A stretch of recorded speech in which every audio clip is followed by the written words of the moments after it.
Okay, here we are at 1 Tanglewood Drive. Here's the start of the park. Nice sign, says vacancy. A couple single-family residences here. Road's in really good shape.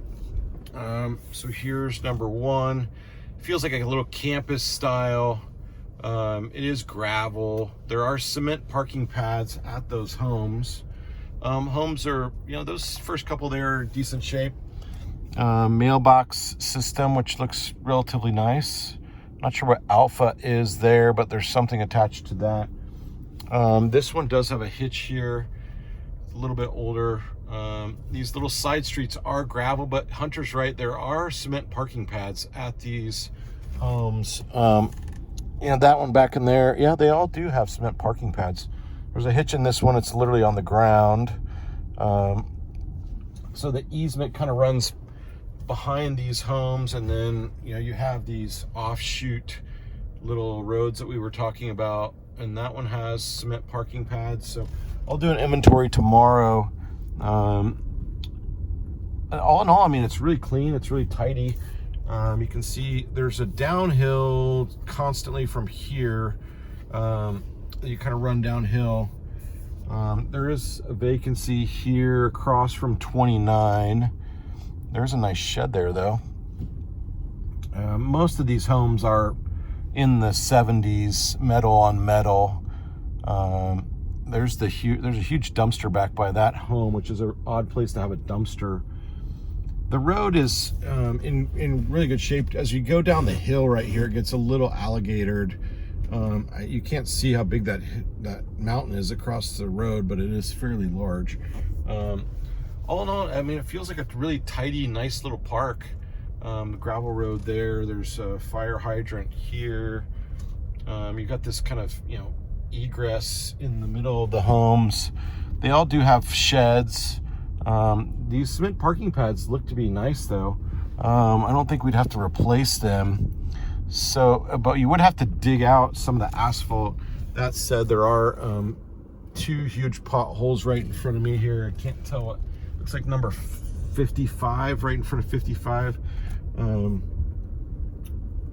road does need a little work down here as you get to the bottom. It seems like all the water must run down here to these, to these potholed areas where, mostly the water. And there's the park to the other side of us. Not a lot of tree work to be done. It looks like it's been taken care of somewhat. I don't know. I haven't looked at the arborist recommendation that he mentions multiple times, but I don't see, even if they didn't get it done, I don't see like crazy amounts of work that would be required. Here's some type of crash gate. There's some RVs. I think that's the, I think there's a KOA back in there. KOA campground. These little wooden kind of fences are really nice. They add kind of a country feel to everything that's going on here. There are a lot of outbuildings or sheds. Here's a really nice example of it. That's a really nice shed back there that guy has. Here's one of the potholes. I think if we just pave this, it would fix a lot of that standing water issue. That's just lower than the ground next to it. Is really all that it is. So paving, it needs to be paved from this home with the hitch here, right? Basically, when you get to the flat part, there's no number on any of these houses, so I can't really tell. But then there's no road markers either. So right in front of what says to be 55, you basically have to start the road from scratch anyway. So some potholes right in front of us. A pothole here on the left. But as you can see, like going up the hill, here's this overhead power line situation that cuts right through the middle of the park. But as you can see, going up the hill, it's prettier than you would think, just with the home quality and the mountains, going up the mountain and the hill.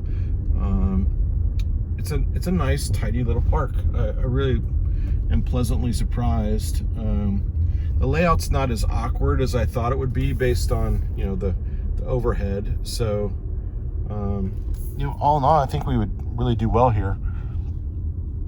especially if you put on some new homes.